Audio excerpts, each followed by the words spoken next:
Hello world मित्रांनो, आजच्या या व्हिडिओमध्ये मी तुम्हाला गुगलच्या अजून एका AI बद्दल सांगणार आहे। मागच्या व्हिडिओमध्ये आपण जूल्स बद्दल बघितलं होतं, त्याच्या आधीच्या व्हिडिओमध्ये आपण ट्रे आयडी बद्दल बघितलं होतं। बाय द वे, जर तुम्ही तो व्हिडिओ बघितला नसेल लगेच जाऊन तो व्हिडिओ चेकआउट करा।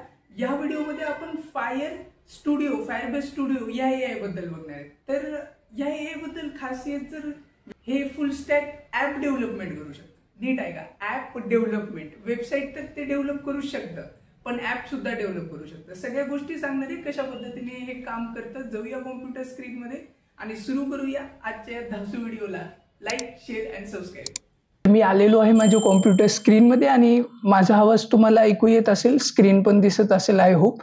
तर इथे मी करेल काय आता, की मी माझं क्रोम जे आहे ते इथे ओपन करतो। ठीक आहे, तुम्ही पण क्रोम ओपन करा। फायरबेस स्टुडिओ जे होतं त्याला आधी प्रोजेक्ट IDX म्हणत होते, पण त्याच्यानंतर काय झालं की ह्याला रिनेम करण्यात आलं। ओके, तर मी इथे म्हणतो फायरबेस डॉट स्टुडिओ असं मी ते टाइप करून एंटर करतो। तर तुम्हाला इथे दिसत असेल Firebase studio doc support the full stack AI workspace आणि Firebase studio accelerates your entire development life cycle with AI agents. Yes, try Firebase स्टुडिओवरती मी इथे क्लिक करतो।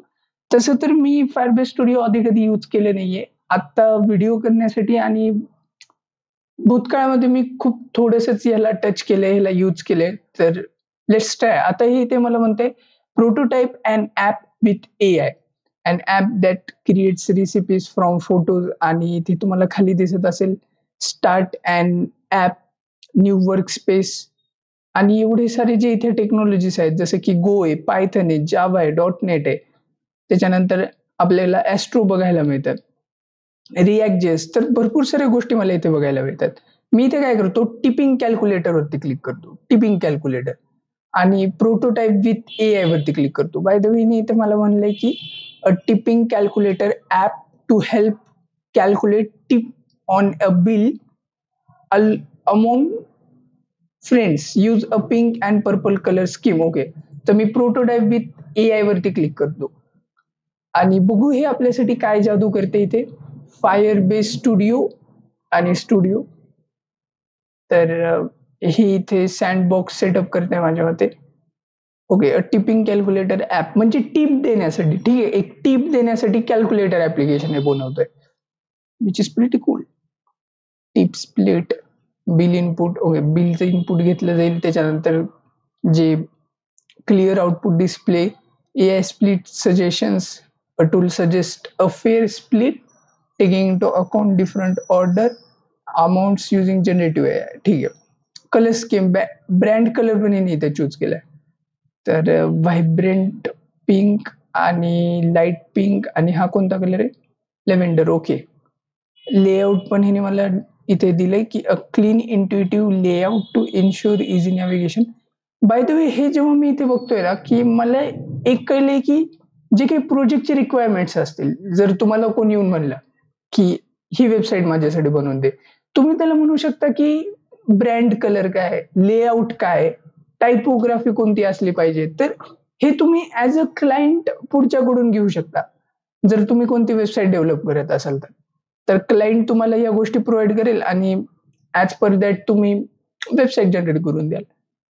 हे एक खूप चांगली गोष्ट मी फायरबेस स्टुडिओ कडून शिकलोय, फायरबेस स्टुडिओ कडून। आयकॉनोग्राफी आणि ॲनिमेशन स्टॅक कोणते कोणते यूज करते, जेमिनाय, जेनकिट आणि टाइपस्क्रिप्ट, नेक्स्ट.js। Okay, TypeScript, let us see. नेक्स्ट.js a popular web framework, yes, Tailwind CSS। आणि हे मला म्हणतं प्रोटोटाइप धिस ॲप, मी प्रोटोटाइप धिस ॲप वरती क्लिक करतो। Okay, let's prototype this app. आणि आता हिने ह्याची जादू सुरू केली आहे, धड धड धड धड टायपिंग हिने आता सुरू केली आहे इथे। Reasoning about the main app code.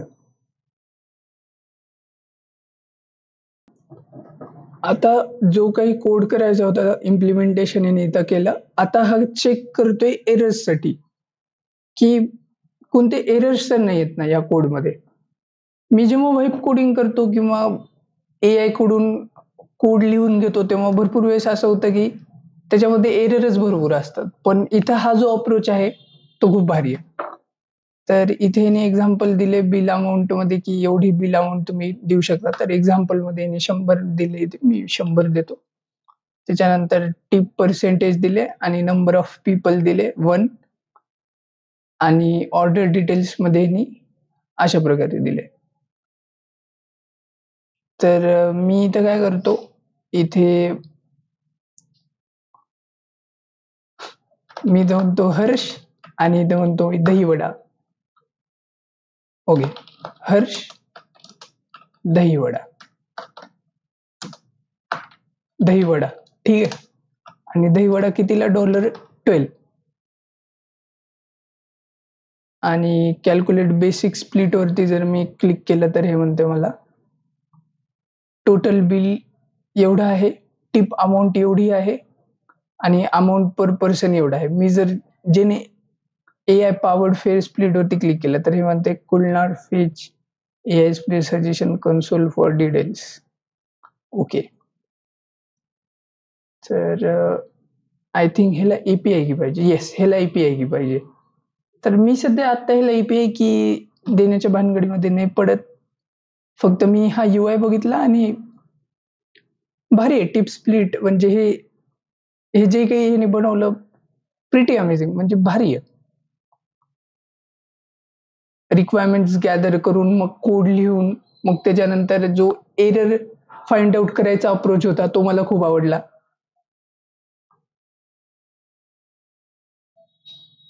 आणि आय थिंक हे आपल्याला एक लिंक पण देते. येस, हे आपल्याला एक लिंक पण देतं. म्हणजे आपण डायरेक्ट इथे जनरेट करू शकतो आणि मग लिंक देऊ शकतो. म्हणजे तुम्हाला जर कोणती वेबसाईट बनवायची असेल, तुम्ही या टूलचा वापर करून वेबसाईट बनवू शकता आणि मग कॉलेजमध्ये किंवा कुठे पण असाइनमेंट म्हणून ती वेबसाईट जी आहे चिटकवू शकता आणि म्हणू शकता ही वेबसाईट मी बनवली, मी स्वतः बनवली ही वेबसाईट. अशा पद्धतीने तुम्ही तुमचं काम याच्याकडून करून घेऊ शकता. बाय द वे भारी आहे. फायर बेस स्टुडिओ जो अप्रोच होता तो खूप भारी आहे आणि हा एक शेवटचा व्हिडिओ नाही आहे याच्यावरती. फायर बेस स्टुडिओ वरती अजून व्हिडिओ येणार आहेत. आपण एक अँड्रॉइड ऍप्लिकेशन बनवू याचा यूज करून. मी फक्त तुम्हाला एक जस्ट फर्स्ट लुक देणार होतो याचा की हे काय ऍक्च्युअली आणि कशा पद्धतीने काम करतं. आय होप तुम्ही ह्याला यूज कराल आणि खाली कमेंटमध्ये पण नक्की सांगाल की तुमचा एक्सपिरियन्स फायर बेस स्टुडिओ सोबत कसा होता. या व्हिडिओमध्ये एवढंच मित्रांनो. भेटूया पुढच्या व्हिडिओमध्ये. तोपर्यंत कोडिंग करत राहा. Bye bye.